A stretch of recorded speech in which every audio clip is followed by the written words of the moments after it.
انسان ایک ایسا غافل منصوبہ ساز ہے کہ وہ اپنی ساری پلاننگ میں کبھی اپنی موت کو شامل ہی نہیں کرتا۔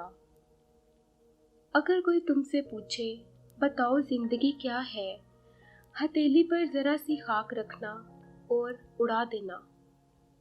لوگ دنیا کو حقیقت سمجھ بیٹھے ہیں، حالانکہ بنانے والا خود کہتا ہے کہ یہ دنیا سوائے دھوکے کے کچھ نہیں۔ اچھے کے ساتھ اچھے رہو، لیکن برے کے لیے برے مت بنو، کیونکہ تم پانی سے خون صاف کر سکتے ہو، خون سے خون نہیں۔ ہدایت بہت غیور مہمان ہوتی ہے، بار بار دستک نہیں دیتی۔ کبھی زندگی میں رب کی طرف پلٹنے کا موقع آیا تو اسے کبھی گوائیے گا نہیں۔ جیسا گمان کرو گے اللہ کو ویسا ہی پاؤ گے۔ اپنے رب سے کبھی مایوس نہ ہونا، چاہے ہر طرف اندھیرا چھا جائے، تب بھی یاد رکھنا کہ اندھیروں پر غالب بھی وہی ہے۔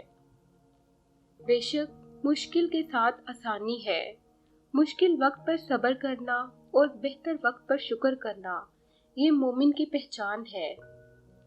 نفرتوں کے ہجوم میں ہم یہ بات ہی بھول گئے ہیں کہ کسی سے مسکرا کر بات کرنا بھی ایک صدقہ ہے۔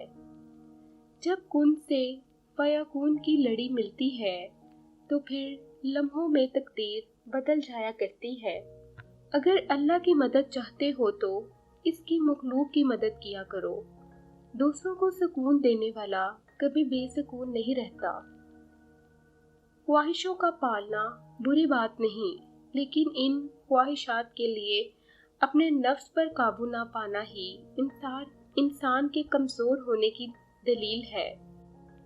اگر کسی کی تکلیف دیکھ کر تمہیں تکلیف ہونے لگے تو سمجھ لینا تم اللہ کے بنائے ہوئے بہترین انسان ہو۔ میں نے میری قسمت کو اللہ پر چھوڑ دیا ہے، اس لیے نہیں کہ اللہ بہتر کرے گا، بلکہ اس لیے کہ اللہ سے بہتر کوئی کر ہی نہیں سکتا۔ زندگی اس اذان سے شروع ہوتی ہے جس کی نماز نہیں ہوتی، اور اس نماز پہ ختم ہوتی ہے جس کی اذان نہیں ہوتی۔ زندگی میں آگے بڑھنا ہے تو بہرے ہو جاؤ، کیونکہ بعض لوگوں کی باتیں مایوسی میں اضافہ کر دیتی ہیں۔